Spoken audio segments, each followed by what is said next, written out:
Oke, Assalamualaikum warahmatullahi wabarakatuh. Selamat malam, saudaraku sekalian semuanya, para penonton di channel YouTube Pangripta. It's all about Sri Martani. Nah, pada hari ini, malam ini nanti kita akan mengunjungi salah satu tokoh yang luar biasa hebatnya di Sri Martani. Nah, mungkin sedikit terlupa dari kita semua tentang tokoh ini.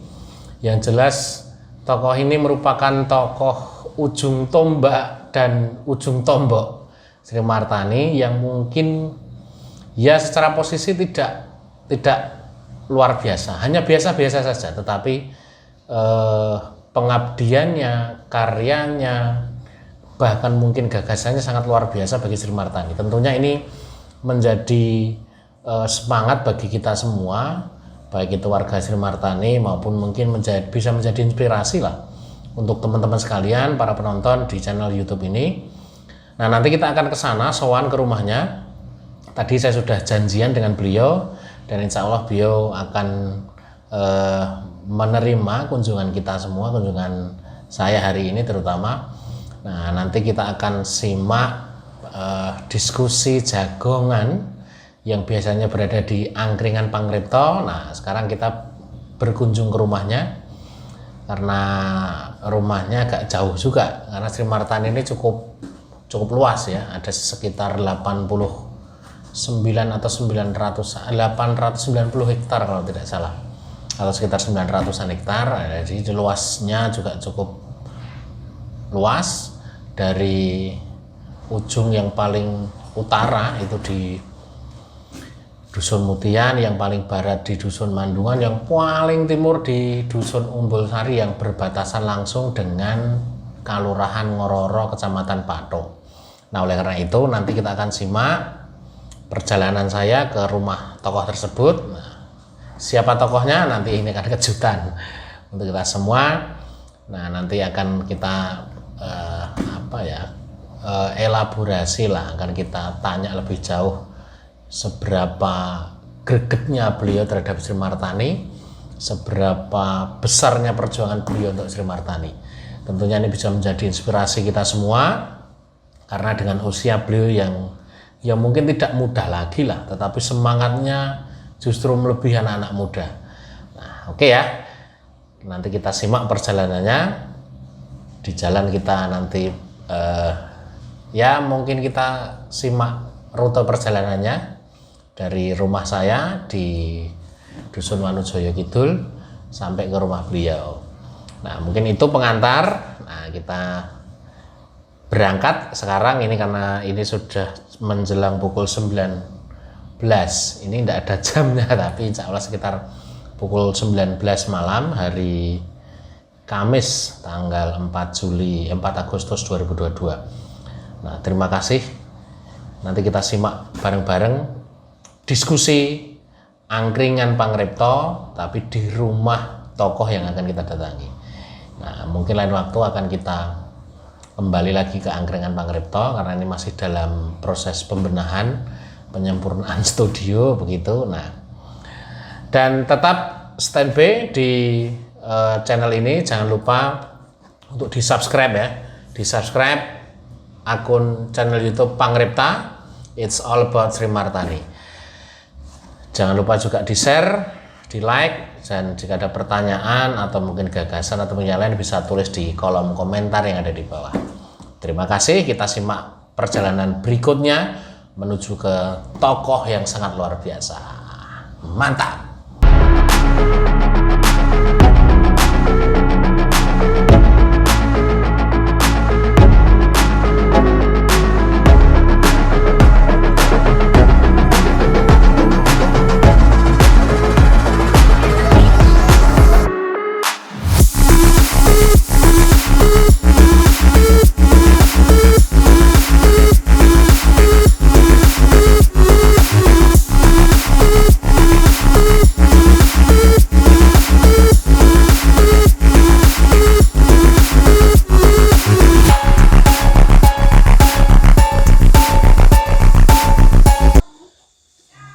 Assalamualaikum warahmatullahi wabarakatuh. Nah, teman-teman sekalian, Jadi para pemirsa, ini tadi sudah melakukan perjalanan dari Wansu Kidul. Nah sekarang kita sampai di Dusun Mojosari, Kampung Sumber, RT 5 ini di Kelurahan Srimartani. Ini salah satu dusun atau kampung RT yang cukup jauh dari pusat Kelurahan Srimartani. Ini kalau mau ke sini harus melewati Patok terlebih dahulu. Sebenarnya bisa ada jalan tembus, tapi sekarang baru masih dalam proses tahap penyelesaian. Nah, mudah-mudahan nanti dalam waktu 2-3 minggu depan sudah selesai, sudah bisa dilewati, sehingga nanti warga sini tidak terlalu jauh dari Kelurahan Srimartani untuk terhubung dengan RT-RT yang lain maupun dusun-dusun yang lain. Nah, seperti tadi saya bilang, tadi saya sampaikan bahwa kita akan berkunjung ke rumahnya tokoh yang sangat luar biasa. Nah, kebetulan kita sudah sampai di rumahnya dan sudah bertemu dengan beliau. Nah, ini Pak Mustangin, Ketua RT 5 Dusun Mojosari. Nah, Sugeng Dalu Pak Mustangin. Sugeng Dalu. Nah, ini Pak Mustangin ini kenapa saya bilang luar biasa? Mungkin ini satu-satunya di Bantul atau mungkin di DIY atau mungkin bahkan di Indonesia ketua RT yang menjabat paling lama. Nah, kurang lebih sekitar hampir 34 tahun, betul Pak? 32 tahun. 32 tahun. 32 tahun berarti mulainya sekitar tahun 1989. Woi, luar biasa. Nah, tentunya sudah paham betul apa yang menjadi tugas pokok fungsi RT. Nah, tadi saya sampaikan ini ujung tombak dan ujung tombaknya Srimartani karena berhadapan langsung dengan masyarakat. Nah, malam ini kita akan bincang-bincang banyak hal lah terkait dengan Pak Mustangin yang menjadi ketua RT paling lama di Srimartani, bahkan di Bantul, mungkin di Indonesia juga ini paling lama. Nah, Pak Mustangin, ya, apa kabar niki? Baik. Alhamdulillah nggih. Kegiatannya napa mau niki, Mbah? Kegiatane waktu niki nembe nderek ngecor dalan. Jalan tembus antara RT 4 Umbul Sarti, RT 5 Mojosari yang diprakarsai oleh pemborong dari dinas. Oh, dari dinas. Ini untuk yang tadi saya pakai jalan tembus itu nggih? Ya. Berapa meter, Mbah? Untuk jalan tembus tahap ini mendapat 350 panjang kali lebar 3 meter. Dengan ketebalan cor 12 cm. Nah, ini mudah-mudahan ini nanti bisa menjadi jalan pokok yang menghubungkan RT 5 dengan RT yang lain, karena ini terpisah RT-nya di Dusun Mojosari. Nah, Mbah, napa kan jenengan sudah 32 tahun ini jadi RT. Iya. Nah, kira-kira kalau misal flashback dari tahun 89, kok jenengan bisa terpilih jadi ketua RT terus bisa sampai 32 tahun, itu ceritanya bagaimana? Asal mulanya waktu ada pembentukan ketua RT RW pertama kali di rumah almarhum Bapak Suwadi, kepala dukuh yang sepuh dulu, saya sebagai wakilnya yang ditunjuk sebagai ketua RT-nya almarhum Bapak Muhammad Idris. Ya karena keterbatasan beliau, dia kalau memang masalah agama dia cukup memahami, tapi beliau bisa dibilang buta huruf untuk itu. Cuman dia menjabat kurang lebih 5 bulan, akhirnya dia mengundurkan diri, diserahkan kepada saya. Lah, dari tahun 89 ini saya sudah 4 kali mengundurkan diri pada warga. Namun ternyata entah karena bagaimana sampai sekarang warga ini saya mengundurkan diri masih belum diizinkan. Itu sudah 4 kali. Sudah 4 kali. Tapi warga menolak. Ya menolak tidak. Sebabnya apa, Mbak? Kalau warga menolak itu kok misal kok alasannya ya memang masuk akal sekali. Kalau kita mencari pengganti atau meremajakan harus yang melebihi dari yang diganti. Lah, warga sini mungkin merasa dianggap saya ini orang yang cukup bagaimana, tapi saya juga merasa biasa-biasa saja. Memang sebagai saya ketua RT itu seperti apa yang dibutuhkan masyarakat menurut kemampuan saya, apa yang dibutuhkan masyarakat saya bisa melayani. Seumpamanya misalkan ya baik untuk misalkan mengurus surat menyurat ke kelurahan, ke kecamatan, itu sudah memang kewajibannya. Keduanya memang kalau ada acara-acara dalam perkampungan, baik itu pernikahan, itu juga biasa saya itu sebagai termasuk kepala rombongan, penyerahan manten, penerimaan manten, sering kali juga mejang manten. Juga ada seripah atau ada kematian juga biasa mengerjakan. Memang saya juga anggota kaum Rois di Kelurahan Sri Martani. Nah, Mbak, ada nggak sih cerita yang unik atau menarik selama 32 tahun jadi ketua RT? Yang mungkin sampai saat ini masih kelingan terus nih, nopo nih? Yang sangat berkesan sekali tahun 90 awal saya jadi ketua RT. Karena pada waktu itu sebelum saya itu jadi RT dan saya semenjak awal saya jadi RT, kampung ini benar-benar kampung yang tertutup dan sangat terisolir sekali. Nah, dalam suatu ketika waktu itu saya itu diajak bicara sama warga Gunung Kidul. Yang warga Gunung Kidul itu tanahnya berdekatan atau berdampingan dengan warga Bantul, yaitu warga Sumber. Karena beliau itu menyuruh saya supaya membuka jalan. Tapi saya kan alasannya karena itu beda wilayah, takut nanti kalau mau lewat itu tanah minta dibeli atau minta dilelang yang selayaknya. Padahal warga kami di bawah garis kemiskinan semuanya saat itu. Akhirnya yang punya tanah cuman menyarankan supaya saya itu istilahnya matur kepada Pak Lurah yang pada waktu itu beliau Bapak Suratal almarhum, supaya diantara Lurah Sri Martani dengan Lurah Patok bisa bertemu, dan yang punya tanah itu bersedia memberikan istilahnya jariah untuk membuka jalan ke Dusun Mojosari ini. Berarti jalan masuk ini tadi ya? Iya, jalan masuk dari dulu jalan sawah. Dulu itu belum ya perkebunan jalan. Ya kebunan biasa, kebun-kebun ini. Belum ada jalan. Belum ada jalan. Jalannya jalan setapak, jangankan sepeda motor mau lewat sini, sepeda ontel pun kalau tidak dipanggul nggak bisa sampai ke jalan atas itu. Jalan sepatak, betul-betul jalan setapak, seperti kalau bilang yang kerennya itu jalan tikus lah istilahnya. Nah, dulu kalau mau pergi-pergi, Mbak? Ya itu lewat jalan setapak itu dari kalau turun lewat jalan ini sebelah rumah saya ini turun, kemudian yang jalan dibuka TMMD itu dulu mengikuti jalan, terus tembusnya ke Bokong Semar. Tapi itu cuman jalan setapak, nggak bisa mau istilahnya dorong sepeda ontel aja nggak bisa kalau dipanggul itu. Nah pada waktu itu akhirnya saya betul waktu itu awal mulanya Pak Dukuh Koco Widakto awal sebagai kepala dusun, saya matur Pak Dukuh. Pak Dukuh kemudian berembuk sama Pak Lurah, akhirnya Pak Lurah Suradal bertemu dengan waktu itu Pak Dukuh Sudarjo di Pak Lurah Sudarjo di Kelurahan Patok. Setelah diantara kedua tokoh kelurahan itu bertemu, akhirnya menentukan suatu saat pada hari Minggu itu untuk yaitu merintis bikin patok jalan. Yang dari Sri Martani dirawui almarhum Pak Suradal, kalau nggak salah itu dengan Pak Suratman itu. Yang dari Patok itu dari Pak Keamanan yaitu Pak Dalio beserta Pak Kemamuran. Yang pada waktu itu akhirnya yang punya tanah yang mau itu keterjang jalan dikumpulkan, yang wilayah Gunung Kidul itu dikumpulkan sama Pak Gunung Kidul. Akhirnya dia bersedia membantu agar kampung Sumberjo itu tidak menjadi kampung yang benar-benar tertutup.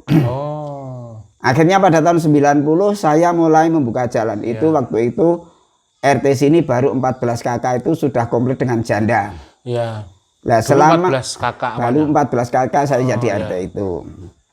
Kemudian selama 3 tahun tanpa adanya hari berhenti kalau Minggu itu kerja bakti, kecuali dalam kampung sini ada hajatan atau ada istilahnya itu seripah. Kalau tidak itu tiap Minggu kerja bakti 3 tahun baru bisa dilewati, roda 2 aja masih berupa tanah. Kalau hujan tetap nggak bisa masuk. Akhirnya dari sedikit demi sedikit ada kita kerjasama, ada pramuka yang itu berbakti sosial masuk sini membantu kerja bakti, cari batu untuk bikin blegadeng dan lain sebagainya. Setelah itu waktu kepemimpinan Kapanewon Piyungan itu Bapak Sukardiono SH. Pada waktu itu saya bikin rekayasa. Saya berembuk sama warga, kita mengadakan istilahnya pembukaan jalan itu berbentuk mong-mong. Kemudian saya ngaturi Pak Camat. Alhamdulillah pada waktu itu Pak Camat sama Bu Camat rawuh. Lah akhirnya ya saya mengutarakan Pak Camat, saya ajak berjalan dari ujung sampai ke ujung kampung ini. Cuman saya mengatakan mohon doa restu, mohon bimbingan, dukungan dan bantuan. Pada waktu itu akhirnya alhamdulillah Pak Camat mempunyai kebijakan pada waktu itu memberi kepada saya uang 35.000. 35.000 itu pada waktu tahun 92 itu sudah bisa bikin bu 3 tempat. 35.000. Sekarang mungkin setara 3,5 juta ya Pak? Ya bisa juga itu. Akhirnya alhamdulillah jadi satu-satunya tokoh Kecamatan Piyungan yang peduli kepada warga Sumber, yaitu beliau Bapak Sukardiono SH, mantan camat Kecamatan Piyungan pada tahun itu.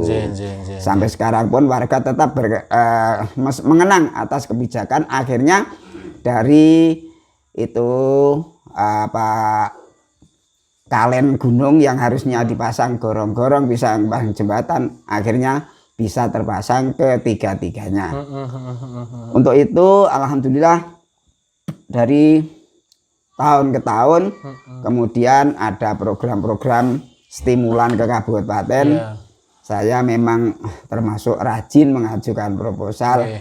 Kadang ya dapat 1 juta, kita kerjakan untuk gotong royong dapat 1,5 juta, pernah dapat 2 juta.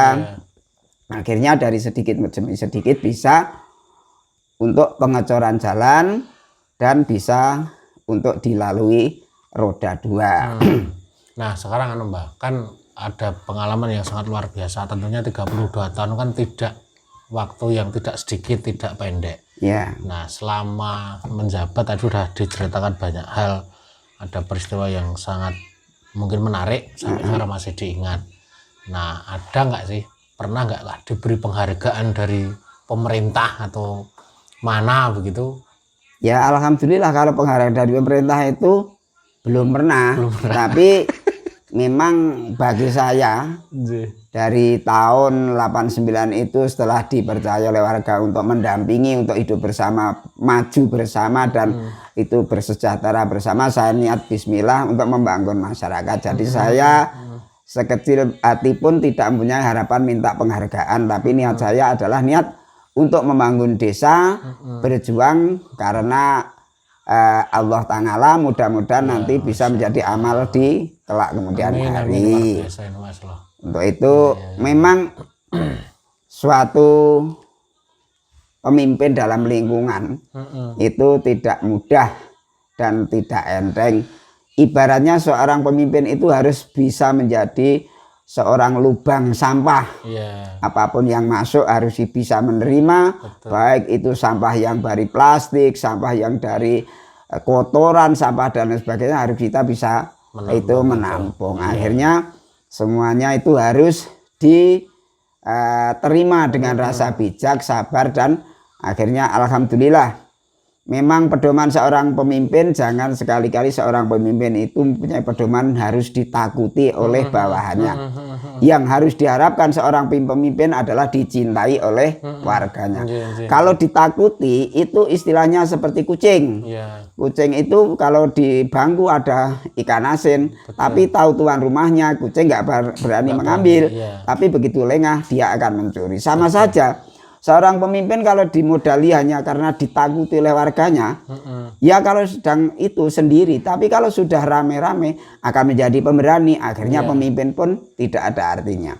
Tapi kalau modalnya itu dicintai oleh warganya, karena cinta adalah berani berkorban.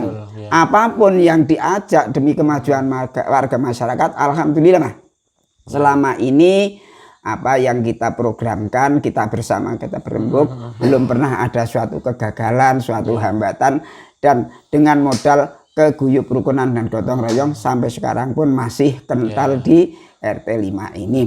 Kalau suatu saat kerja bakti, kalau di sini bukan hanya seorang laki-laki saja, baik ibu-ibu, bapak-bapak, anak-anak, baik muda-mudinya yang sudah bisa ikut bergerak, misalkan pengecoran dalan sudah mampu mencangking ember, semuanya kerja bakti. Putra-putri, tua muda, tidak ada bedanya karena semuanya sudah niat membangun desa. Tapi Mbah, denger jenengan pernah jadi RT terbaik gitu.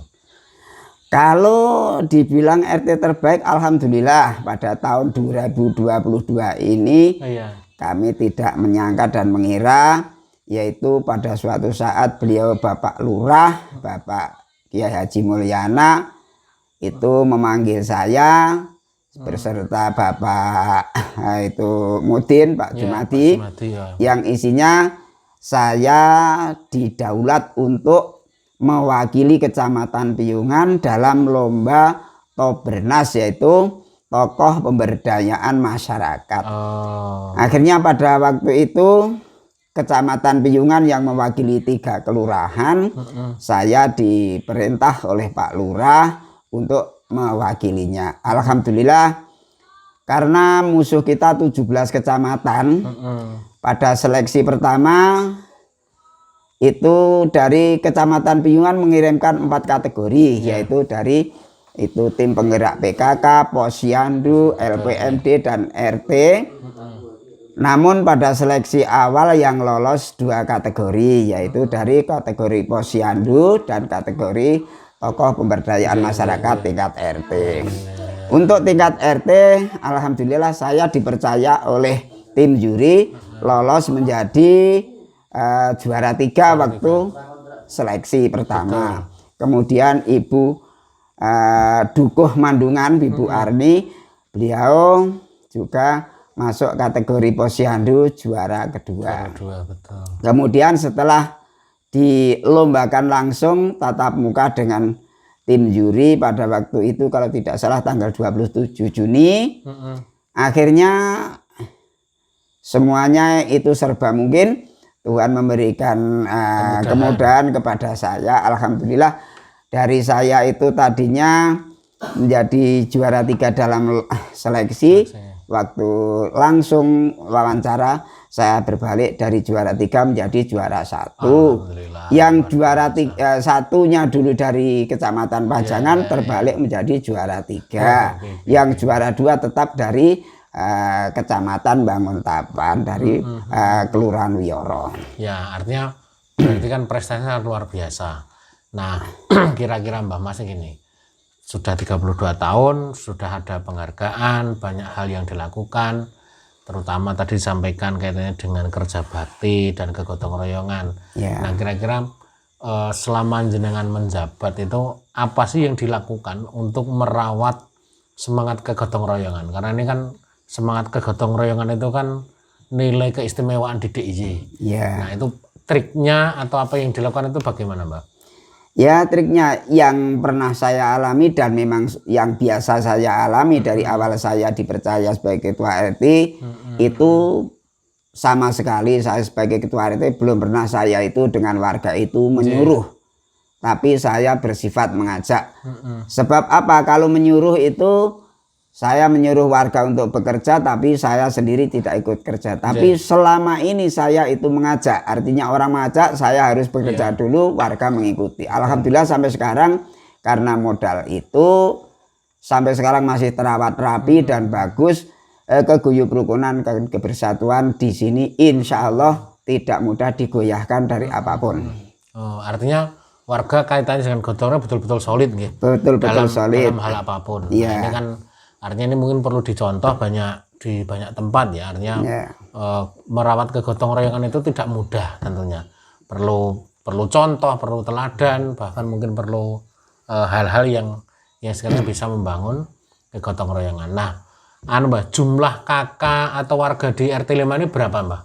Untuk sekarang? sekarang ini jumlah kakaknya itu ada 28 kakak dengan jumlah jiwa kurang lebih 83 jiwa, baik dari janda, dari yang kakak jangkep dengan anak-anaknya kurang lebih 83 jiwa. Artinya batasannya ini dari mulai jalan masuk tadi yang arah dari Sumber Tetes itu sampai ke bawah sampai ke ujung kampung Sumber ini, dengan saat itu dekat jalan tembus yang ke RT 4 itu.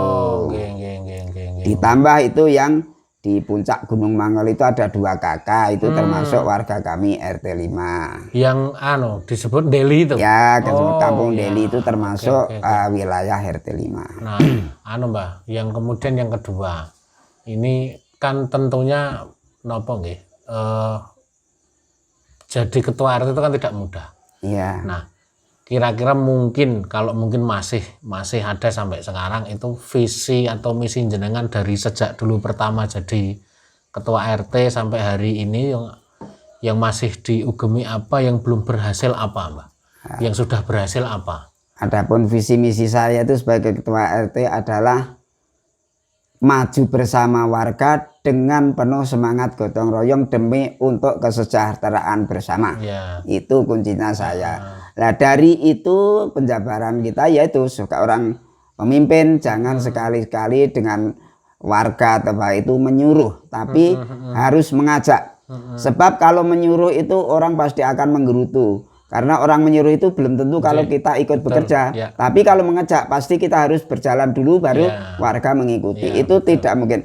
Ya dari awal mulanya mungkin 1-2 itu di mana-mana pasti ada. Yang istilahnya itu tidak cocok, tidak begitu. Akhirnya kalau kita itu tidak bosan-bosannya untuk memberi contoh, akhirnya malu sendiri dan akhirnya bisa bergabung dan bersatu sebagai warga yang utuh. Iya. Yang sudah dilakukan, yang sudah berhasil apa, yang belum apa, Mbah? Yang sudah berhasil yaitu tahun 90-an kami membuka jalan tersebut yang saya itu utarakan tadi, kurang lebih 750 meter dari jalan aspal batas Gunung Kidul sampai ke ujung perkampungan kami di RT 5 ini. Kemudian tahun 93 itu dulu ada pramuka masuk di sini, kemudian bikin bak penampungan air karena pada musim kemarau waktu dulu sebelum ada Pamsimas di sini memang air suatu hal yang memprihatinkan. Tiap-tiap musim kemarau pasti bersambung dengan membeli dengan tangki air. Kemudian pada tahun 2012 itu dulu waktu awal mulanya beliau Pak Haji Mulyana sebagai lurah di periode pertama itu ada pembangunan TMMD yang pada waktu itu alhamdulillah satu ketua kelompoknya adalah saya yang pada waktu itu walaupun saya itu hanya seorang RT itu memimpin dari 150 tentara di kabupaten ini. Jadi tiap-tiap mau bekerja walaupun beliau itu orang yang hebat mesti taren dengan saya apa yang mau dikerjakan. Itu sudah. Walaupun akhirnya sekarang terbengkelai karena memang medan yang sulit dan sudah lama tidak diurusi. Kemudian pada tahun 2012 juga pada beliau pimpinan Pak Idham Samawi karena di sini belum ada penerangan listrik. Listrik sudah tiap rumah sudah pakai listrik tapi cuman modal gantol dari Sumber Tetes, wilayah Patok, dari Wungu, dari itu RT 2 Mojosari. Akhirnya dari perintah Pak Idham Samawi setelah itu jangan sampai wilayah Bantul sepelosok kampung pun yang tidak masuk jaringan listrik. Akhirnya pada waktu itu diprakarsai di toko oleh Pak Ahmad Yani. Akhirnya diajukan proposal di sini tahun 2012 terwujudlah pemasangan jaringan listrik yang menghasilkan 23 konsumen. Berarti dulu itu ngambil listriknya jauh? Ya dari Wungu, dari Bertetes, dari Bendo. Jadi narik kabel dari narik sana kabel ke sini. Ya kadang ada yang 1 kilo lebih. Jadi ya sudah pakai listrik itu semenjak kiri kanan pakai listrik sudah ikut hidup tapi belum punya meteran sendiri. Berarti baru 2012 baru ada jaringan listrik masuk. Jaringan listrik masuk. Kemudian 2014 alhamdulillah itu dari pemerintah ada itu namanya Pansimas. Ya, Akhirnya karena RT 5 Mojosari di wilayah Pedukuhan Mojosari suatu tempat yang paling tinggi, akhirnya itu bak induk Pansimas terletak di wilayah RT 5 Dusun Mojosari. Alhamdulillah sampai sekarang air sudah tidak ada hambatan yang berarti. Kalau tidak ada kerusakan yang berarti dalam itu mesinnya, alhamdulillah tidak ada hambatan air. Dan sekarang semua sudah sudah terhubungan dengan air. Alhamdulillah semenjak tahun 2014 itu sudah tidak pernah beli air pakai tangki. Sebelumnya itu tiap musim kemarau pasti kadang ya kita minta bantuan, kadang ke itu Basnas, kadang ya dari ada donatur yang masuk beberapa tangki itu. Akhirnya setelah ada Pansimas, alhamdulillah warga kami merasa lega dan tercukupi masalah air dan tidak ada hambatan yang berarti. Ini Pansimas ini gratis atau bayar, Mbak? Pansimas ini oleh petugas-petugas yang dikerjakan oleh warga masyarakat di sini yang membuat panitia itu setiap 1 kubiknya membayar 5.000, bayar 5.000. Kemudian beban meteran tiap bulan 5.000. Jadi misalkan habis 10 kubik 1 bulan ya 50.000 tambah beban 5.000 dan seterusnya. Kalau rata-rata per bulan berapa, Mbak? Ya rata-rata itu tinggal kepentingan dari jumlah keluarga ya. Rata-rata minimal ya 50, 60, ada yang sampai 80.000. Jadi menurut kepentingan betul. Itu banyak sedikitnya jumlah keluarga. Tapi sudah tidak ada kendala apapun soal alhamdulillah air masalah air sudah tidak ada kendala apa-apa. Nah, yang sekarang mungkin belum berhasil mimpinya jenengan sejak jadi ketua RT pertama itu ada nggak? Yang belum berhasil, tapi alhamdulillah sekarang sudah itu mulai terrealisasi. Kami itu sangat menginginkan sekali dalam suatu wilayah Pedukuhan Mojosari itu ada jalan yang menghubungkan dalam satu wilayah Pedukuhan. Jadi karena medannya yang sedemikian sulitnya, tapi alhamdulillah sekarang sudah dibuka jalan tembus dari RT 5 Mojosari ke RT 4 Umbulsari tahun 2020 kemarin. Akhirnya sekarang oleh dinas sudah mulai dikerjakan yaitu corblok, mendapat jatah 350 panjangnya kali 3 meter plus tebel cornya 12 cm. Sedangkan setelah kami ukur itu masih ada kekurangan kurang lebih 165 meter panjangnya. Tapi alhamdulillah insya Allah pada akhir tahun ini sudah ada dari Dewan yang sanggup menyelesaikan dengan bentuk padat karya dengan nominal 100 juta rupiah. Alhamdulillah. Alhamdulillah kalau itu nanti betul-betul terrealisasi, itu sudah mempunyai jalan penghubung yang betul-betul itu sangat membantu dan juga bisa menjadi jalan alternatif yang paling ramai. Suatu saat misalkan di wilayah Patok ada kemacetan lalu lintas, bisa masuk sini, kemudian kalau mau masuk ke Tambalan lagi masih sana macet, bisa belok kanan lewat Mojosari, tembus ke Kembangsari, ke Munggur dan sampai Jalan Prambanan. Ya artinya kan Mbak, kalau biasanya kalau tidak ada jalan itu kan kita kalau dari sini mau ke kelurahan itu kan harus muter lewat Patok, gitu, jauh. Nah mudah-mudahan nanti lewat jalan itu bisa lebih cepat, jaraknya juga lebih pendek. Nah selain jalan itu yang tadi sudah mulai dikerjakan, ada nggak sih Mbak mimpi jenengan yang mungkin yang mungkin bisa membantu warga yang lain tapi sampai sekarang memang belum ada terontong-terontongnya, belum ketok niku nopo, ada ndak Mbak? Alhamdulillah kami sebagai warga masyarakat di perkampungan kayaknya kalau itu sudah jalan itu bisa terrealisasi selesai ya dianggap kalau kurang memang manusia tidak ada cukupnya, tapi alhamdulillah sudah cukup. Kemudian harapan kami kepada pemerintah itu karena dimanapun dan dari kelurahan manapun namanya RT itu adalah suatu ujung tombak yang langsung terjun ke masyarakat. sebagai ujung tombak, dan kadangkala pasti menjadi ujung tombak. Nah, untuk itu mohon kebijakannya dari pemerintah itu untuk bagaimana memperhatikan nasibnya para RT itu. Bukan saya pribadi, tapi semuanya punya harapan yang sedemikian, yang sebagaimana layaknya. Karena kalau Pak Dukuh punya program, Pak Dukuh cukup ngebel ke RW, RW ke RT.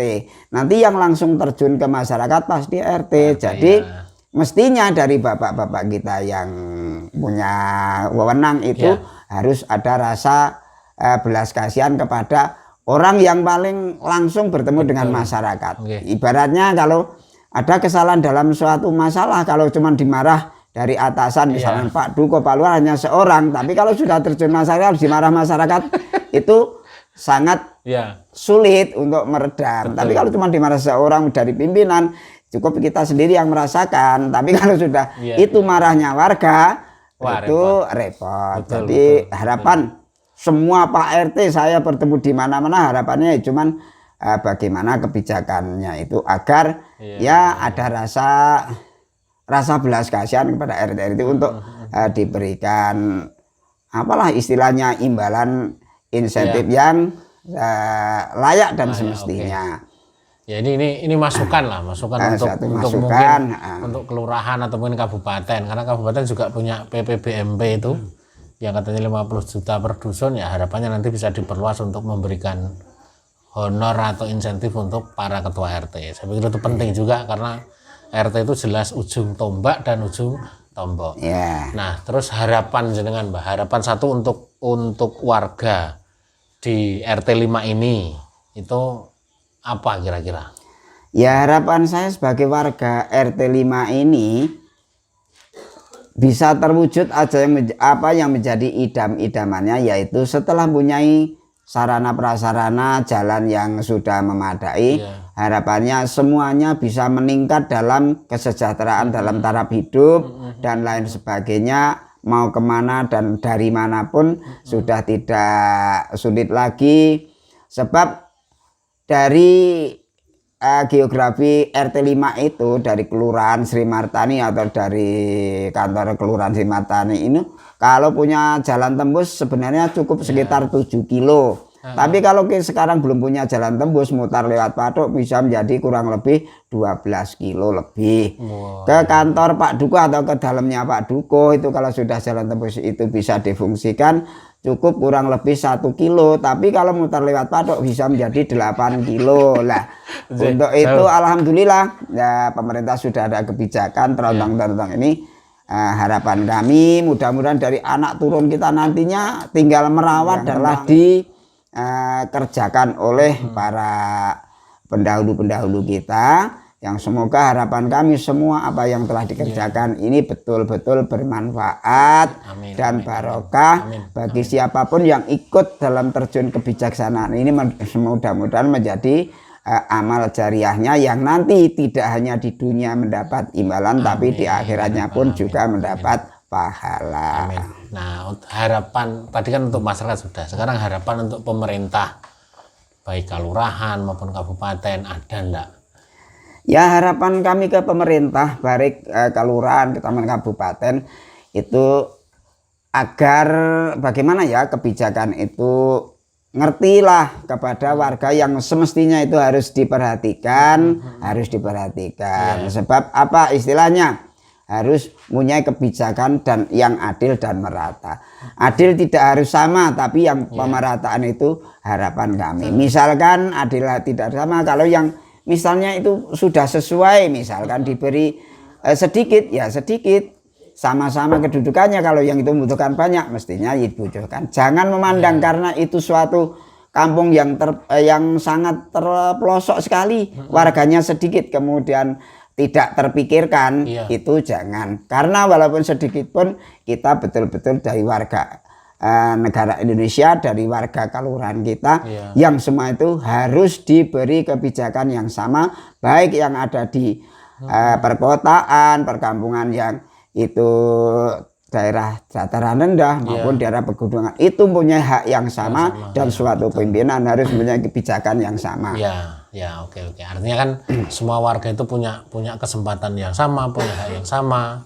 Betul. Mungkin punya kewajiban yang sama. Ya, betul. Nah, terakhir ini Mbah, kira-kira misal katakanlah ini kan sudah 32 tahun. Ya. Kalau katakanlah warga itu tidak mau menggantikan jenengan, niku masih mau nggak jadi ketua RT? Ya, kalau saya itu harapan saya nanti kalau sudah misalkan satu warga kami sudah semua mendapat kebijakan dari pemerintah, terutama misalkan jalan sudah selesai, dari warga kami yang semestinya mendapat bantuan RT, LH dan lain sebagainya semua sudah mendapatkan yang harus mendapatkan. Saya juga punya cita-cita untuk meremajakan, walaupun nanti bagaimanapun saya tetap mendampinginya. Sebab apa? Kalau misalkan sekarang saya mengundurkan diri, tapi ternyata masih ada warga kami yang mestinya itu mendapat itu perhatian dari pemerintah tapi belum. Saya takutnya nanti dibilang sebagai RT yang tidak adil. Sana sudah dapat, saya belum. Setelah itu yang saya jaga. Bukan berarti saya itu istilahnya gila jabatan, gila hormat, tidak. Tapi perasaan saya yang tidak sampai hati kalau misalkan ya si A, si B, si C sudah mendapat tapi saya belum kok, itu sudah mengundurkan diri tanpa ada masalah.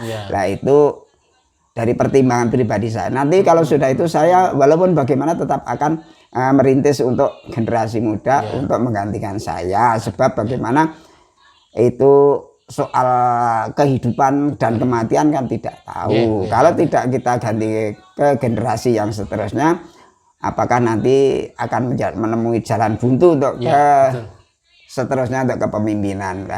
Memang kalau sekarang masih belum pada siap. Tapi walau bagaimanapun saya sudah katakan, walaupun saya nantinya itu sudah tidak jadi RT, apapun yang menjadi kesulitan yang itu semestinya saya tahu dan minta dikasih tahu, saya tetap siap mendampingi. Tapi sampai sekarang belum ada yang siap. Ya mudah-mudahan nanti artinya setiap generasi pasti muncul orang yang baik, yang terbaik, yang kemudian bisa membawa di generasinya itu bisa menjadi lebih baik. Nah, mudah-mudahan ini selama 32 tahun ini nanti bisa menjadi amal ibadah untuk panjenengan. Amin, amin ya. Dan tentunya bisa membawa kebaikan untuk warga masyarakat. Karena prinsipnya diparingi sehat kudu manfaat. Amin. Nah, terima kasih banyak Mbah Tangin atas waktu yang diberikan. Nah, mudah-mudahan ini menjadi inspirasi untuk kita semua, saudara sekalian. Ini sudah 32 tahun, luar biasa. RT terlama se-Indonesia kayaknya. Ini kayaknya perlu diberikan penghargaan rekor muri. Karena selama saya hidup atau dolan kemana-mana itu belum ada RT yang jabatannya lebih dari 30 tahun. Paling lama itu yang saya tahu sekitar 15 tahunan. Ya, betul. Ini sudah 32 tahun, sangat luar biasa, dan masyarakat banyak yang mendukung, bahkan mau mundur 4 kali tidak diperkenankan karena warga juga masih membutuhkan. Dan tentunya juga mungkin Mbah Tangin punya prinsip ketika belum tuntas warganya yang mendapatkan perhatian dari pemerintah maupun dari manapun belum selesai, ya mudah-mudahan tetap bersedia untuk membawa warga yang ada di RT 5 Kampung Sumber Dusun Mojosari ini. Amin. Nah, kawan-kawan sekalian, jadi mungkin pertemuan kita sampai hari ini, sampai sekian ya di hari ini, dan mudah-mudahan ini bermanfaat untuk kita semua. Nah, silakan teman-teman nanti bisa di komen kalau misal ada pertanyaan atau mungkin ada gagasan dan lain sebagainya, dan jangan lupa dibagikan juga ke teman-teman yang lain biar lebih bermanfaat, menyebar informasi ini, inspirasi ini, dan yang paling penting di subscribe-nya. Nah, terima kasih banyak atas perhatiannya Mbah Tangin. Sekali lagi mohon maaf sudah banyak mengganggu waktunya di malam hari ini. Mudah-mudahan bermanfaat untuk kita semua. Amin. Assalamualaikum warahmatullahi wabarakatuh. Waalaikumsalam warahmatullahi wabarakatuh.